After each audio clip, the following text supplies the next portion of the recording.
and if I dispel any myth in this podcast, it's the fact that we have control over nature in this topic. There are tipping points out there, and if we slip past the deadline and don't get these emissions down in time, we will lose control of it.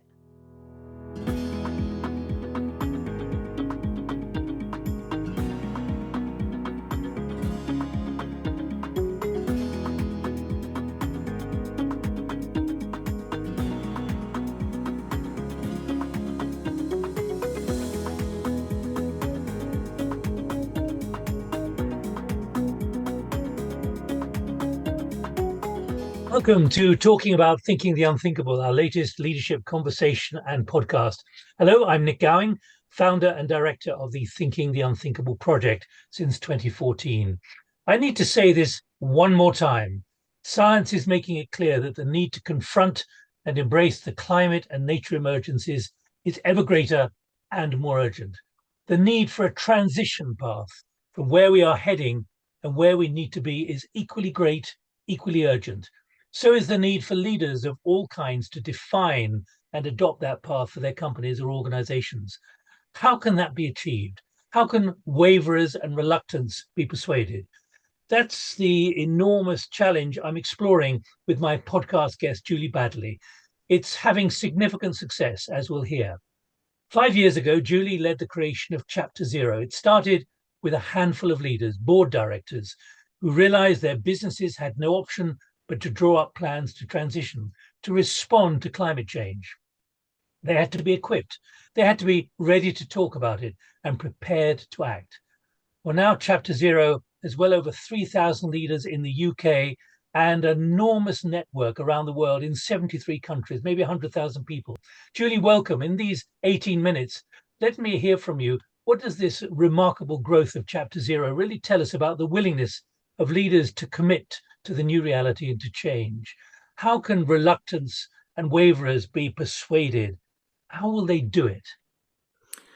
It's a really interesting challenge, Nick. And I mean, I've watched the growth of interest and attention on this topic over the 5 years that we've been operating. I mean, if we're honest, when we started, only a handful of boards had even discussed climate change in 2019. Probably those who are in the fossil fuel industry who had to discuss it, or energy generation.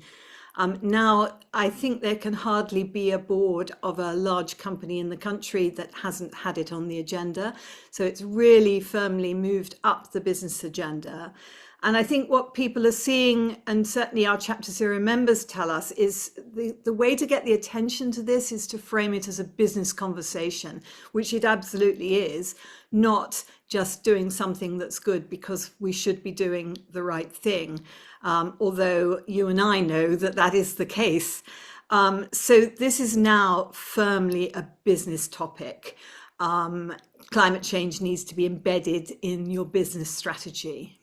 Is the urgency really understood and appreciated now in the ways that I described at the opening? I think it is by some. I think the landscape's quite difficult for boards. I mean, there are a lot of headwinds of all different sorts. We've had a pandemic since we started. We have all sorts of economic shocks going on. We've got wars. There's a lot on people's agenda, which means that it's not a straight line, this urgency conversation. At one point after COP26, companies were really setting very ambitious targets for when they would get to net zero. And I thought that was great because my experience of business, which is now, too long, 45 years, is that if you don't set ambition as a board, you certainly won't get there. But equally, a lot of those ambitions, it wasn't very clear how companies would achieve them. So then there was a period where I think everybody suddenly started to smell the coffee, and they realized that actually it's not as easy as just saying we will get to net zero by 2030, 2040, 2050. It's how do you actually make that happen within a complex organization? I mean, one of my boards has got operations in many, many countries around the world, because I do sit on commercial boards as well as chairing Chapter Zero. So I think that the urgency has people have seen it as being a lot closer, but they've also recognized the challenges around delivery. And that's the bit we have to get over. We have to get people to see this as an investment, a vital investment that you cannot avoid for the future, for survival of the business and the economy, as opposed to as a discretionary spend and a cost. And, oh, well, maybe we can't spend the money this year on that. We should spend it on something else. Talked about waverers and reluctance. That's my phrase, not your phrase. But there are those who still can't quite see why this is not just an opportunity, but it's an opportunity which is going to be profitable and better for the business. What kind of language, what kind of argument do you and your fellow persuade those who've been persuaded already? What kind of language do you use to persuade those who are still maybe a bit reluctant to commit? I think the most important conversation in the board is, in any context, is about business strategy. It's about, that's what boards are there for. They're there to set strategy. And the really important thing with this topic is it isn't seen as something that gets done in a silo, in a separate part of the organisation, and then sort of presented to the board on a series of slides.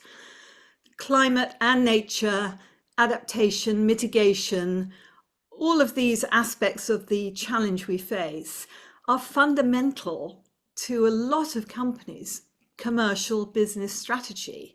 They present huge opportunities, but they also present some very significant challenges. So if you're in a food business, for example, if you're Diageo, you have all sorts of issues around water and nature. If you're in an energy company, you have all sorts of opportunities, and it varies very, very much by sector. But the key to this from a non-executive and board perspective is to move it from being a separate conversation into a fundamental business strategic conversation. Take a lot of persuading internally in many of these companies. I think you find actually bottom up is in some ways more powerful than top down. You mean pressure from the lower levels? Yes, I think the young are very, very focused on this. I mean, we have a huge skills issue that chief executives tell us that the biggest challenge to delivering net zero is skills, because we just haven't, in my generation, we haven't developed finance people, marketing people, product design people, operations people, right across our businesses, or in all the firms that advise our businesses, like the firms of accountants and lawyers and all the other people in the ecosystem. We haven't developed a whole generation of managers who really have the expertise in this. It's very, very new to people. If we repeat the fact that it wasn't really on the board agenda 5 years ago, you don't develop a whole new skill set in 5 years. So really what we're trying to do now is, I think, plug that gap and try to embed this whole thinking right through an organization. And in some cases, you've got 20,000, 30,000 people. But my observation is that the young really are focused on this. To get young talent, you really need to demonstrate your credentials. And they have a huge amount to bring to bear. So if you've got people running divisions of a manufacturing business, they've got all the ideas around how to reduce energy consumption in that business, or how they might change their processes to meet this challenge. And it's just really harnessing all of that through the organization. Give me an example of a big company which is really taken to the Chapter Zero message and is acting almost as a disciple for everything that you've achieved. I remember talking to you 5 years ago when you wondered if you'd get to 100. I think you had 25 at the time. Now you've got this enormous network. Yes, and I mean, there's some fabulous examples in the global network too, and companies. I mean, one of my messages is, just get started on this, just get your plans in place, even though, as I said earlier, you've got an ambition that you've set, and you're maybe now thinking, well, perhaps we were a bit, too gung-ho on that. But there's some brilliant examples of companies which have exceeded their ambitions. I mean, interesting one, I think, is Maersk. who, they sat in the Shipping boardroom. company. Yeah, absolutely. They sat in the boardroom and they said, how can we get a net zero ship, a carbon neutral ship? Oh, well, it's going to be really difficult. It's going to take a very long time. And they set themselves an ambition. They said, we will have a net zero ship. They actually had a net zero ship by 2023, which was several years earlier than they'd originally intended.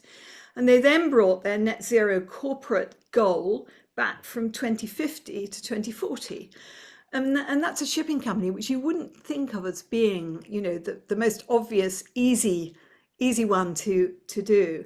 I mean, coming back closer to home, a company like SSE set its net zero ambitious a long while ago, but they've then been able to achieve them well ahead of where they expected.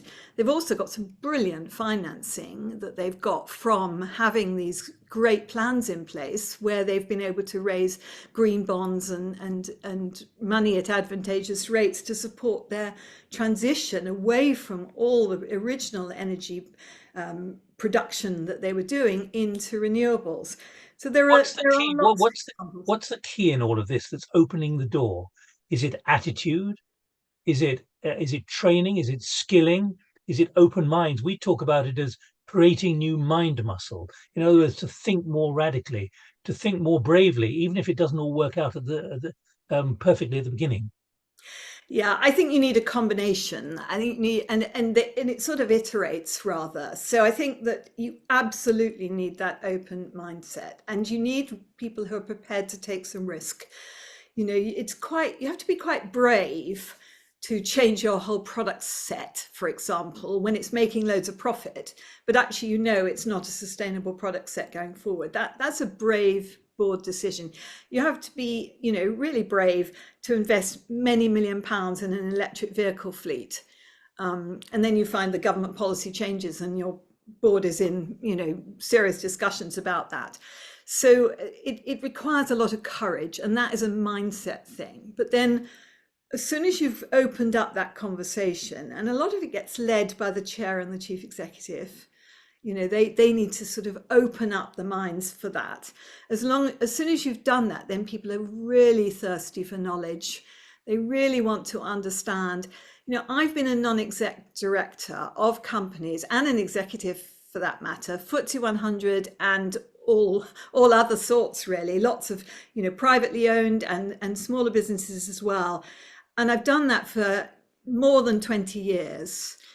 And until this recent time, we never had to have a conversation about the environment or climate.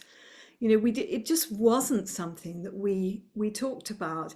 So actually, you really have a lot of learning to do, and you're dealing with boards that are very, very knowledgeable and experienced at dealing with the strategic business decisions they make normally, and all the discussions about return on capital employed and all the things that we all do all the time.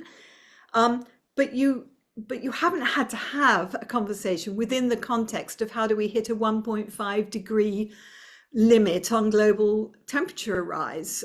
You talk about the board there, Julie. You talk about the board, but what about taking the shareholders and the funders, the financiers with you? How much is that a problem? I mean, how much do they have to be convinced? Because there is an enormous amount of cash around at the moment and an enormous amount of investment going on. Are the two coming together now? They are, but I think that they can come together significantly more. I mean, this is a really, really interesting part. This is a whole system change we're talking about, Nick, isn't it? It's not one company delivering one plan. This is changing sectors, it's changing whole economies, it's changing the way the global economy works. And the sources of capital are a massively important part of that. And it's not just equity, it's also lending, because actually companies are, in some ways more influenced in a sense by the lending side of things than they are by the shareholders. Although, as I always remind people when I speak about this, boards don't like having a negative vote from their shareholders. So there's a lot of influence,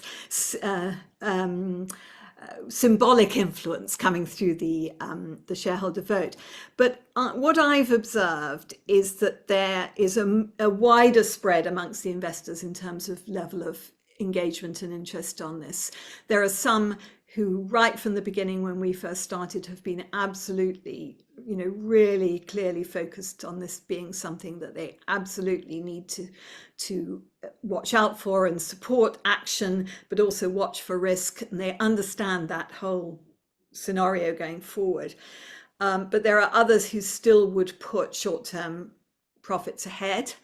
And there's also a difference within the investor community between the people who are encouraging all of this action and the people who are making the decisions day to day on which stocks they buy. They're not always completely aligned. So I think there's a lot more alignment now and a lot more interest and support behind this whole transition. But can we call it the transition train, jumping on the transition train? We've got about 3 minutes left, Julie. What's the big message about how adapting and adopting the transition train is actually a profitable, positive way forward? And really, it's not worth getting hung up about your concerns and risks. Or am I being a bit too blasé about this? No, not at all. But I mean, that's where the boardroom conversation has to happen. We have to be able to have those open conversations.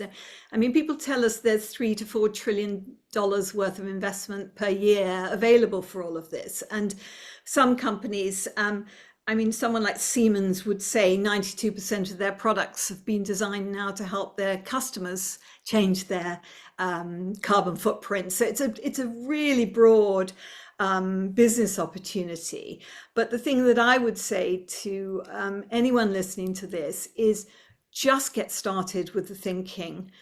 Don't be concerned about publishing a plan with milestones, which they must have short-term milestones, but where you might have to change those outcomes in a year's time. This is something which we will not get right first time. Any company you talk to who's done 2, 3, 4 transition plans will say each year they've had to change it, because as you go through the journey, it changes. And you have to refresh your plan. So unlike many things we do as boards, I think we need to be prepared to put that plan out there, put all the assumptions in so that everybody knows where we've been coming from and what we've based it on. And then in a year's time, if we have to adjust and flex, that's just normal course of business. Finally, Julie, I mean, when you look at the science, and I mentioned that right at the beginning in the intro, that the science is getting even more worrying by the week almost with the kind of scientific evidence that there is. Are we going to have transition plans which meet particularly the 2030 targets as opposed to the 2050 targets? In other words, we've got to be moving even faster. Is that something that you believe that business, the boards are really engaged in and really understand now? They've got to keep raising the tempo. We definitely have to raise the tempo. I mean, we're running out of time and we've slipped back really because we've been saying this for several years. I used to have a number of days to when we had to get to halving emissions, but I've sort of run out of doing it now because it's so depressing. But I do think many boards recognize the urgency of this, but there is a little bit of a myth out there that we can slip past these deadlines and then claw it back in some way. And if I dispel any myth in this podcast, it's the fact that we have control over nature in this topic. If there are tipping points out there, and if we slip past the deadline and don't get these emissions down in time, we will lose control of it. And I don't think it's realistic to think that we can actually then bring the temperature back down. I think we have to get ahead of the game. Julie, thanks. Really a very sobering thing to say at the end, but you have given a lot of hope and a lot of inspiration, I think, to those who are watching, particularly those who maybe are not aware of Chapter Zero. So thanks enormously for joining us. And you can reference every detail that Julie has given during this podcast on a transcript, which is being published at the same time as you are accessing this video. So do please check that out. It's a more time efficient way of looking at what Julie has said. Thank you so much. And do please join us when we next have a conversation about thinking the unthinkable. From me, Nick Gowing, until the next time, keep thinking unthinkables. More than ever, as we've just heard from Julie, it's both possible and necessary. Bye-bye.